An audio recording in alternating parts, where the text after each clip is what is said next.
Hey, hello everyone. Namaste. Myself Monica. Welcome to my YouTube channel. I hope you are doing great in your life. I'm a service provider as a teacher and a guider of yours, and I am providing to you some free content of related to the business statistics subject. As you know very well, I hope it will help you a lot in your studies and as well as in your education field. So let's get started. As you know, we are in chapter 4, which name is diagrammatic presentation of data, and we have done types of diagram on this chapter. And we have done one dimensional diagram, which is also called bar diagrams, and types of bar diagram. We have done all the theories with the illustrations. Right now we are doing two dimensional diagram, which is also called rectangular, squares and circle diagram. So let's see कि two dimensional diagram क्या होता है. In one dimensional diagram only length of bar matters as the width of bar remain the same. While देखिए जो one dimensional diagram होता है उसके अंदर सिर्फ हम लेंथ को मैटर करते हैं बार की, ठीक है. विड्थ जो होती है वो सेम ही रहती है. जबकि टू डायमेंशनल डायग्राम में क्या होता है, length and width are considered, both are considered. So both length and width of bar are considered in two dimensional diagram. Thus we compare the area of bars. फिर उसके बाद हम उसके बार के एरिया को कंपेयर करते हैं. That is why they are also called an area diagram. इस वजह से टू डायमेंशनल डायग्राम को एरिया डायग्राम भी कहा जाता है और rectangular, square and circle diagram भी कहते हैं. So these diagrams are of following types. इसके 4 टाइप्स हैं. First is rectangular diagram, second is percentage rectangular diagram, third is square diagram and fourth is circle और पाई डायग्राम्स. ठीक है, तो हम फर्स्ट से स्टार्ट करेंगे रेक्टेंगुलर बार डायग्राम. सो देखिए रेक्टेंगुलर बार डायग्राम क्या होता है. 1 second.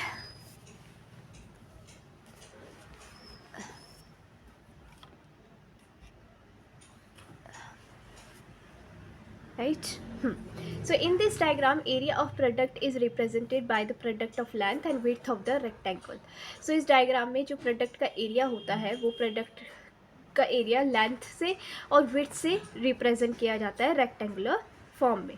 So thus we represent two variables at the same time. हम इसमें दो वेरिएबल्स जो है वो एक ही टाइम पर रिप्रेजेंट करते हैं. One variable is represent by the length and the other is represented by the width of the rectangle. तो रेक्टेंगल का जो बार होता है, फॉर्म होता है, उसमें वन वेरिएबल जो होता है वो लेंथ से रिप्रेजेंट करते हैं और सेकंड जो होता है वेरिएबल वो हम विड्थ से रिप्रेजेंट करते हैं. So this is evident from the following illustration. यहाँ पे एक इलस्ट्रेशन दिया हुआ है, उसके थ्रू देखते हैं कि इसको किस तरीके से रिप्रेजेंट करते हैं. So draw a rectangular diagram from the following information. इसमें हमें एक रेक्टेंगुलर डायग्राम बनाना है. ठीक है, यहाँ पे कुछ इन्फॉर्मेशन दी हुई है. As you can see here, price per unit, quantity sold, raw material, other expenses and profit. ठीक है, form A and form B. ठीक है, अब इसका हम क्या निकालेंगे बेटा. Firstly detail of cost and selling price per unit. हम पहले डिटेल निकालेंगे कॉस्ट की, ठीक है, सेलिंग प्राइस पर यूनिट की. तो देखिए इसका एक फॉर्मूला होता है. जैसे कि अगर हमें कॉस्ट पर यूनिट निकालना है, ठीक है, तो कॉस्ट पर यूनिट निकालने के लिए यहाँ पे गिवन है expenses divide by quantity sold. ठीक है, इसके अलावा एक और होता है जिसे हम बोलते हैं रॉ मटेरियल प्लस में अदर एक्सपेंसेस अपॉन में क्वांटिटी सोल्ड.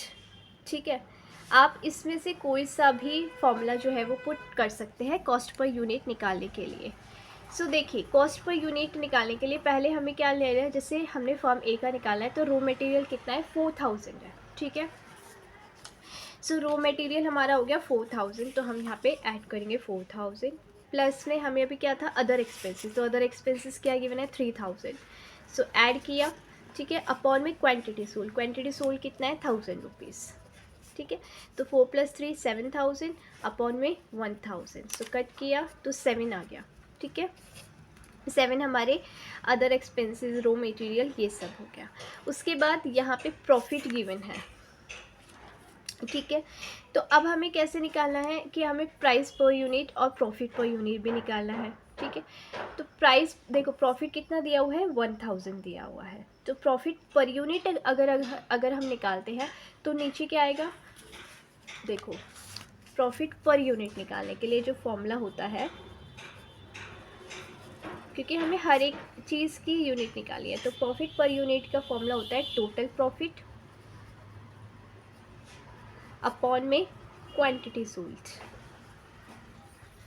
ठीक है, सो टोटल प्रॉफिट कितना है फॉर्म ए का, 1000. ठीक है, सो हम यहाँ पे लेंगे 1000 अपॉन में क्वांटिटी सोल्ड कितने की करी है 1000 की, सो ये भी आ गया 1000, सो कट किया तो क्या आ गया 1, ठीक है।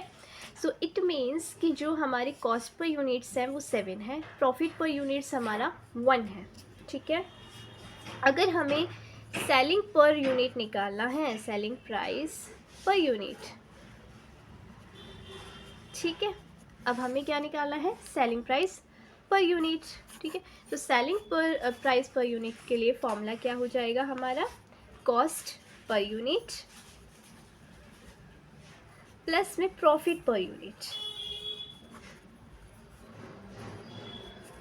ठीक है।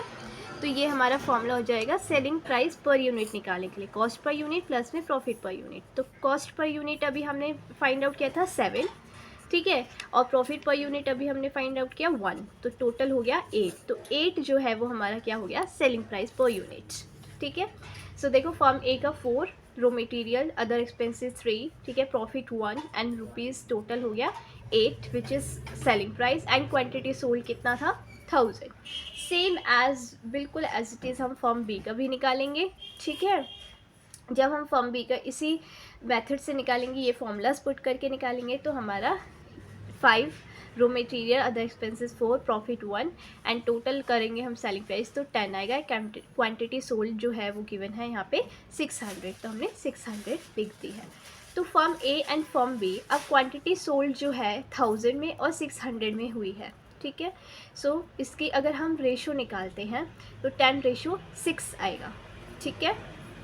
अब so the ratio width of rectangle will be 10:6। तो रेशो जो है तो रेक्टेंगुलर की जो विड्थ है वो कितनी होगी 10:6 and the ratio of length of rectangle will remain in proportion of selling price per unit. अब आप एक बात समझो कि जो बार है, ठीक है, बार की जो विड्थ है मतलब चौड़ाई है वो 10:6 की रहेगी और जो उसकी लेंथ है, ठीक है, वो किस प्रोपोर्शन में रहेंगे सेलिंग प्राइस पर यूनिट के हिसाब से। तो सेलिंग प्राइस पर यूनिट क्या है 8:10, तो 8:10 के हिसाब से उसकी लेंथ रहेगी। Got it. तो form A and form B का विड्थ एंड लेंथ, ठीक है, बार की, वो इन रेशो पे डिपेंड करेगी, ठीक है। चलिए अब देखो किस तरीके से इसको रिप्रेजेंट करना है, ठीक है। यहाँ पे देखो मैंने एक डायग्राम बनाया है सी, तो यहाँ पे rectangular showing price and cost of 2 firms, ठीक है, 2 फर्म्स की कॉस्ट और प्राइस को शो कर रहा है रेक्टेंगल फॉर्म में। अब देखो प्रॉफिट जो है इसको हम इस तरीके सिंबल से करेंगे, अदर्स को इस तरीके से एंड रो मटेरियल को इस तरीके से। ये सिंबल्स आपके ऊपर है, आप किस तरीके से शो करना चाहते हैं, बनाना चाहते हैं, आप कैसा भी बना सकते हैं, ठीक है। अब फॉर्म ए और फॉर्म बी, तो अब विड्थ जो है वो 10:6 थी, तो हमें चौड़ाई लेनी है, यानी कि ये, ठीक है, विड्थ जो है वो 10:6 के हिसाब से है, ठीक है। अब देखो यहाँ पे हमने ये टोटल जो है हमें कितना गिवन था,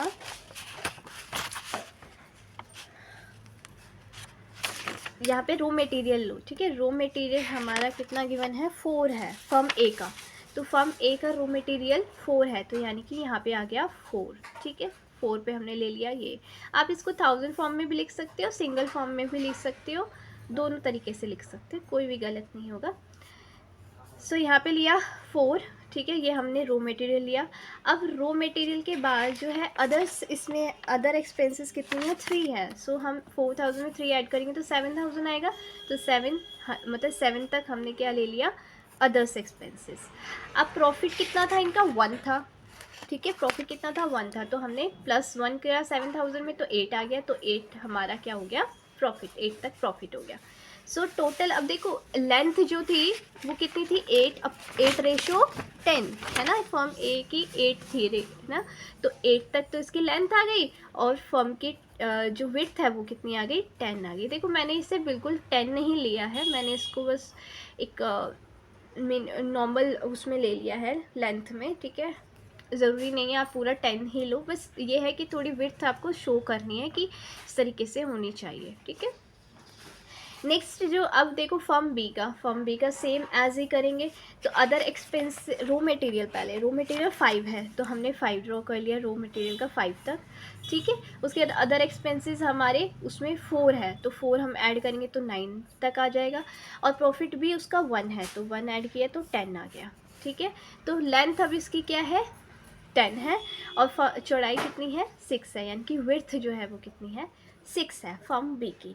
तो इस तरीके से इस बार डायग्राम को हम रिप्रेजेंट करेंगे, जिसमें लेंथ और विड्थ दोनों को रेशो के अकॉर्डिंग रिप्रेजेंट किया जाएगा। ठीक है, आई होप आपको अच्छे से समझ आया होगा ये question. Thank you so much everyone, and always be happy and stay healthy and be positive and may God bless you। और अपने लाइफ में अच्छा करते रहिए, and thank you so much everyone।